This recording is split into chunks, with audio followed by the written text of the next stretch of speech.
I never expected a simple desire to spiral into something that would question every part of my character, but it started quietly, almost innocuously, on a Wednesday afternoon. I had just finished my shift at the electronics store, a place that smelled permanently of plastic wraps, cardboard boxes, and air-conditioned disappointment. I pressed my ID card into the drawer, stretched my stiff shoulders, and walked toward the display wall that had been torturing me for weeks. The iPhone 16 Pro Max. Even behind glass, the phone looked like a promise. A promise of status, of convenience, of belonging. Something shiny and effortless in a life where nothing ever came easy. That I leaned closer, admiring the soft reflection of the lights on its metallic frame. My fingers hovered over the glass, as if touching the case might somehow transfer a part of its luxury into my hands. I wanted it, not because it was expensive, but because I was tired of feeling left behind. Everyone around me seemed to be moving forward, buying better things, living better lives. I wanted just one thing that made me feel equal. From behind, my coworker called my name. "Evan, you heading out?" And I snapped back, pretending I wasn't staring at the phone again. I nodded, waved, and stepped outside into the early evening light. The weather had cooled, and a thin breeze brushed against my face. I walked toward the bus stop, clutching the strap of my worn-out backpack. Inside, my 2-year-old phone was dying again. The battery had begun to give up on life just as quickly as my patience had. But replacing it felt unrealistic. My paycheck barely covered rent, groceries, and the bills Liam and I shared. Thinking of Liam always brought an ache I couldn't name. He was good to me, steady, reliable, gentle. But for months now, there had been a fog between us, an emotional distance I didn't know how to cross. We still sat together, still talked, still shared the same small apartment, but something in his tone, something in my silence, made us feel farther apart than ever. That I hated that I was keeping things from him. I hated even more that I didn't know how to begin explaining the heaviness in my chest. I didn't want him to think I was ungrateful or selfish for wanting a luxury we couldn't afford.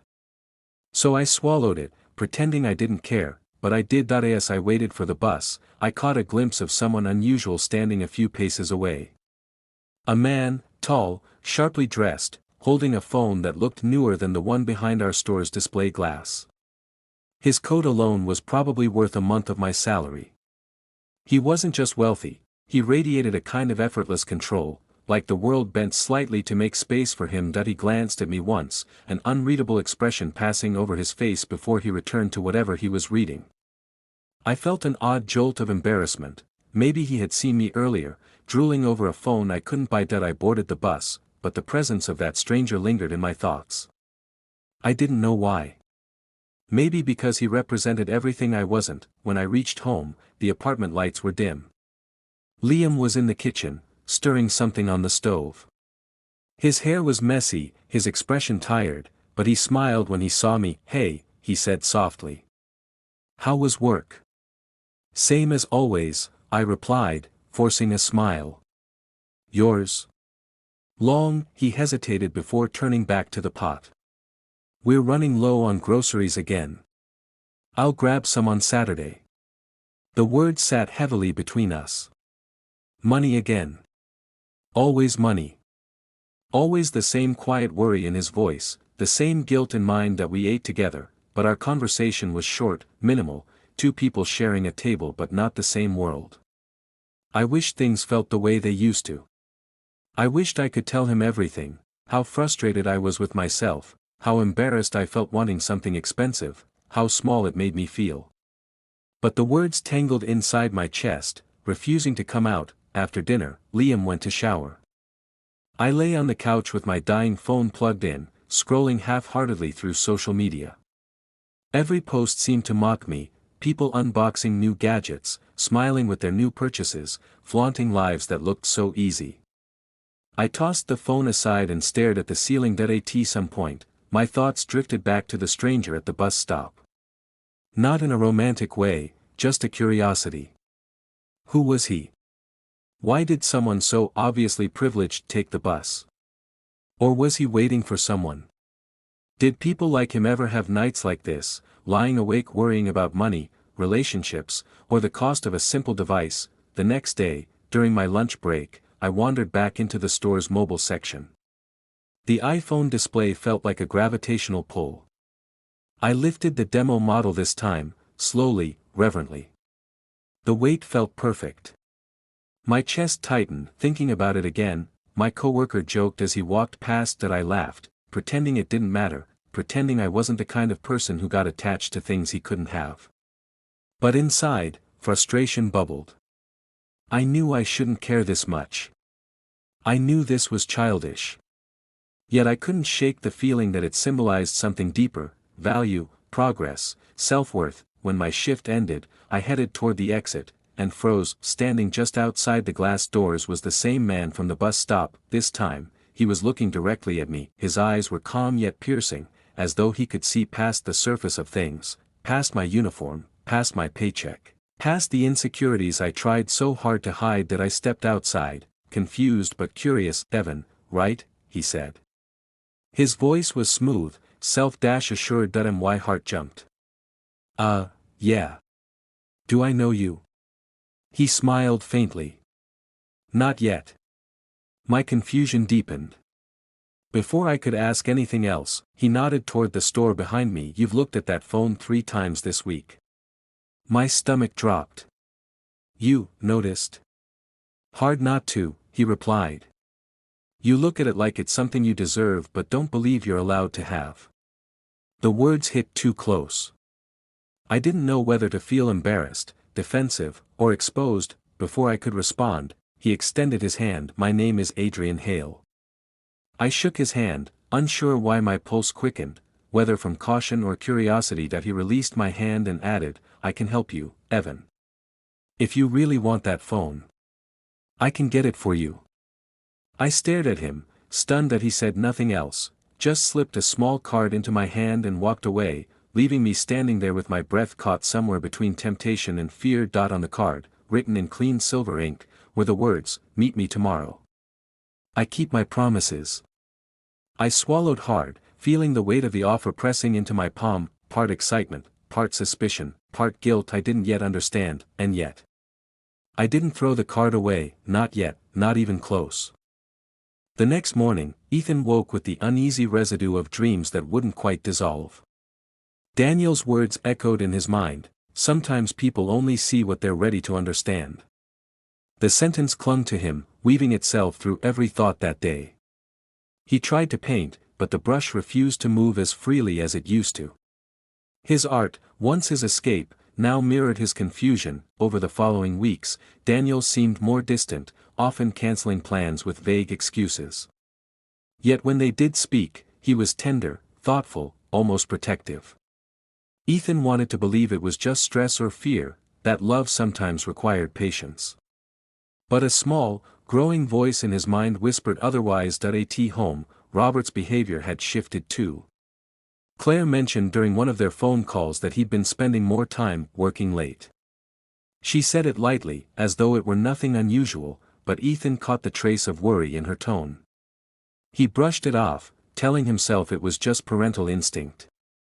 Still, something about the overlap unsettled him: Daniel's sudden elusiveness, his father's absences, both circling the same unspoken mystery point. One evening, Daniel invited Ethan over to a rented apartment on the edge of town. It wasn't the first time Ethan had been there, but that night, something about the place felt different. A framed photo on the shelf caught his eye, a familiar park bench, the one near his parents' neighborhood. Daniel noticed his gaze. "You like that spot?" Daniel asked, his tone calm but watchful. "I grew up near there," Ethan replied. "It's strange. I've never seen anyone take that exact picture." Daniel smiled faintly. "Maybe we've crossed paths before and didn't know it." Ethan laughed softly, but his heart gave a small, uncertain flutter. "Maybe."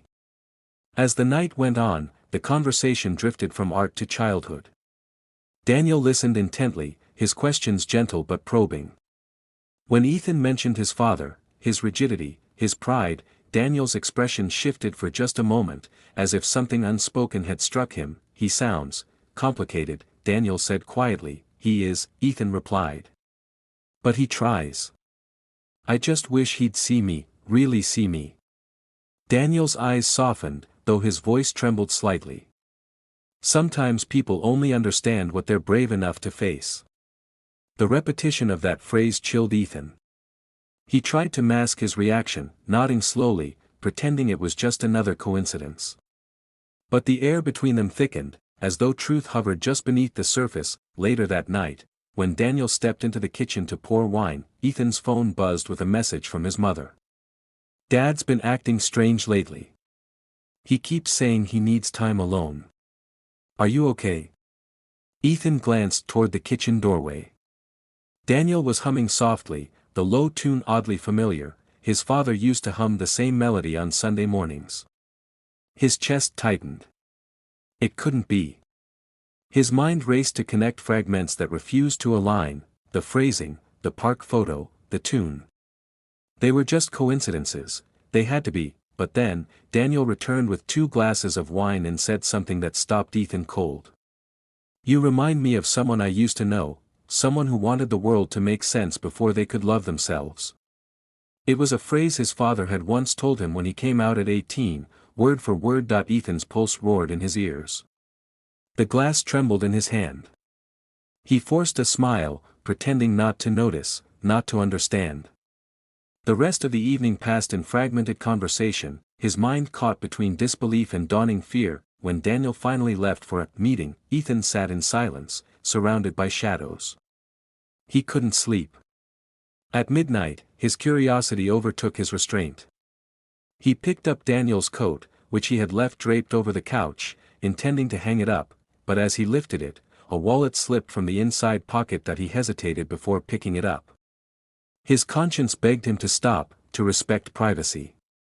But his instincts screamed otherwise. Inside was a driver's license. The name was what shattered everything: Robert Cole. Ethan's breath caught violently. His body went rigid, a tremor crawling down his spine. He blinked, hoping he'd read it wrong, but the letters stayed fixed, undeniable.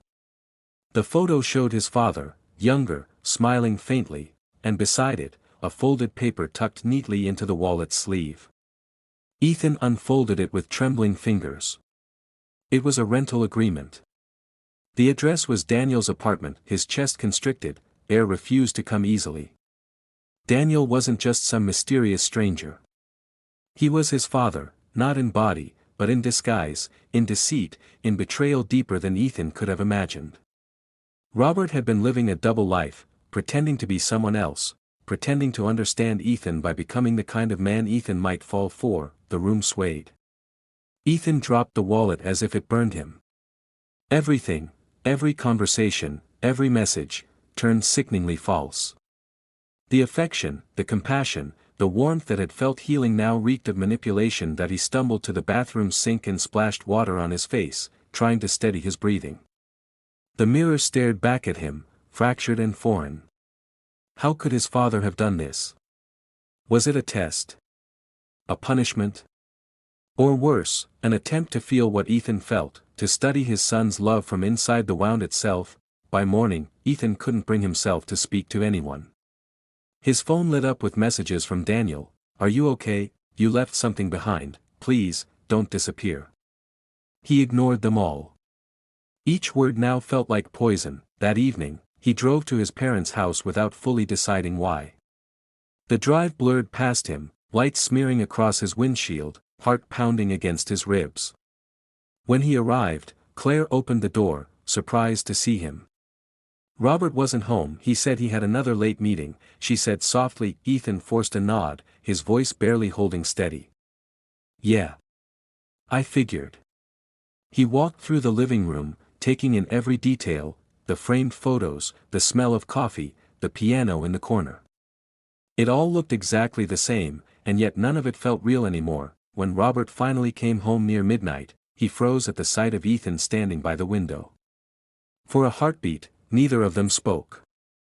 The tension between them was no longer invisible, it was alive, pulsing through the air. "I know," Ethan said finally, his voice shaking. "I know who Daniel is." Robert's face drained of color.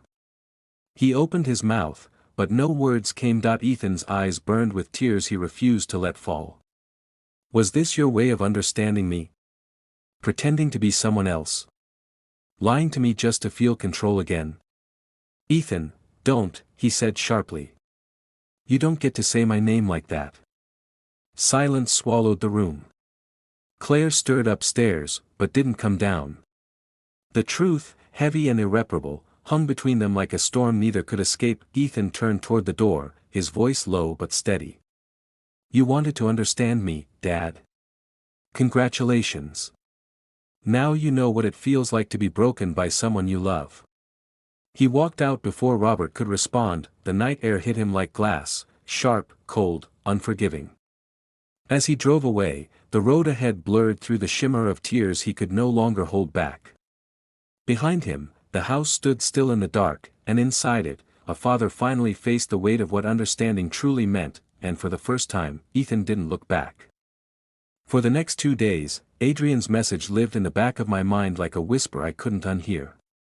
We're not done yet. Every time I picked up the new phone, every swipe and every notification reminded me of the price I hadn't yet paid, the questions I hadn't dared to ask, and the truth I hadn't told Liam. By the third evening, the tension in the apartment felt heavy enough to touch. Liam tried to mask it, asking about my day, offering to watch a movie, suggesting takeout, but his eyes carried a quiet unhappiness I couldn't ignore. We had always communicated effortlessly. Now every exchange felt rehearsed, as if we were both afraid to say the wrong thing. Just after dinner, my phone buzzed again. Adrian, I'd like you to join me at an event tomorrow. It'll be enlightening. There was no description. No explanation. Just confidence, expectation, and the unmistakable sense that he already knew I would agree. That I stared at the message for a long time before locking the phone and placing it face down on the table. But the screen lit up again, this time with Liam's voice behind me. You've been getting a lot of messages lately, he said softly. My pulse quickened. Work stuff. He didn't argue, but the disappointment in his expression stung more than any accusation.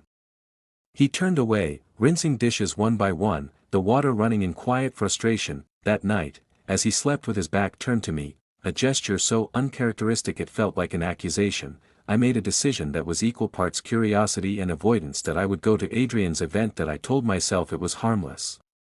That it was just a gathering, an evening, nothing more. I told myself I was only trying to understand why a stranger had taken an interest in me. I told myself it had nothing to do with the tension at home, but each excuse sounded thin, transparent, even to me. The next evening, I arrived at the address Adrian sent. It wasn't a club or a restaurant but a private residence, an elegant townhouse in a quiet part of the city, its windows glowing warmly beneath the streetlights. Soft music drifted from inside, mixed with the low hum of conversation. That I hesitated at the door, but it opened before I could knock. Adrian stood there, composed as always, wearing a suit that looked tailored to his very posture. Evan, he greeted. Right on time. I stepped inside, immediately aware of how different this world was from mine. The interior was all polished wood, subtle lighting, and art pieces I couldn't name. People in designer clothing mingled effortlessly, sipping drinks from crystal glasses. Adrian guided me through the room. These are colleagues, acquaintances, people who appreciate ambition. Consider this, an introduction to opportunities. I nodded, though I wasn't sure what I was being introduced to. Each handshake felt like a transaction, each smile too practiced to be genuine.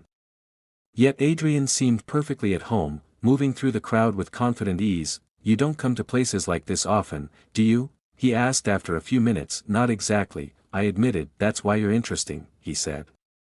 You see value in things others take for granted. His words struck something deep inside me, validation mixed with an uncomfortable sense of being studied, but before I could reply, a familiar voice cut through the noise behind us. Evan. My blood ran cold. That I turned slowly. Liam stood at the entrance, eyes wide, breathing uneven, as though he had rushed all the way there. His hair was wind-tousled, his clothes simple compared to the polished crowd, and for the first time since I'd known him, he looked genuinely afraid. What are you doing here? I whispered, stunned that he didn't step closer. I've been worried. You were distant. Quiet. And then the phone, and the messages. I didn't know what was going on. I tried calling. You didn't answer.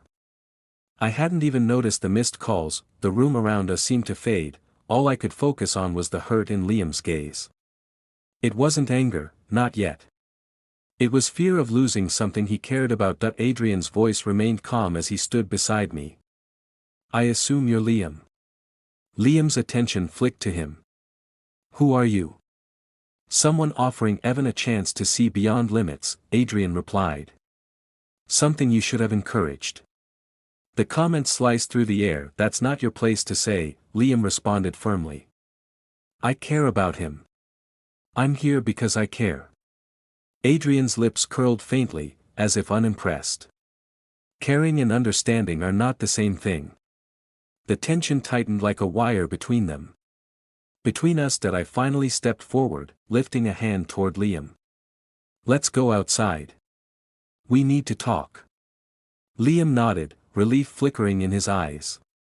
As we walked toward the door, I felt Adrian's gaze on my back, steady, unreadable. Outside, the air was colder than I expected. Liam wrapped his arms around himself, his breath visible in the evening chill. Evan, he said quietly, I don't need expensive things from you. I don't need perfection. I just need honesty. The simplicity of his words hit harder than any accusation could have. I'm sorry, I said, my voice tight. I should have told you. I was embarrassed. I didn't want you to think I was being irresponsible. I don't care about the phone, he said. I care that you turned to someone else when you were struggling. That hurts more than anything you could buy or take. Emotional infidelity. That was what I had stumbled into without realizing how far I'd gone. Adrian had given me a gift, but I had given him something more, attention, trust, pieces of myself that should have gone to Liam. I didn't cheat, I whispered. Not physically. But I know I crossed a line. Liam's jaw tightened, but he nodded. Then cross back. Come home with me. Let's fix this. Together. I exhaled slowly, the weight in my chest loosening for the first time in days. Before we left, I glanced back toward the townhouse window and saw Adrian standing there, watching with unreadable eyes. He didn't gesture or call out. He simply observed, as though evaluating the ending of a chapter he had authored. Liam reached for my hand, and I took it. As we walked away, I couldn't shake Adrian's earlier words from my mind. We're not done yet. That I didn't know what he meant, but I knew this. The gift he gave me had come with consequences far heavier than the phone itself, and whether I liked it or not, our paths weren't finished crossing. Not yet.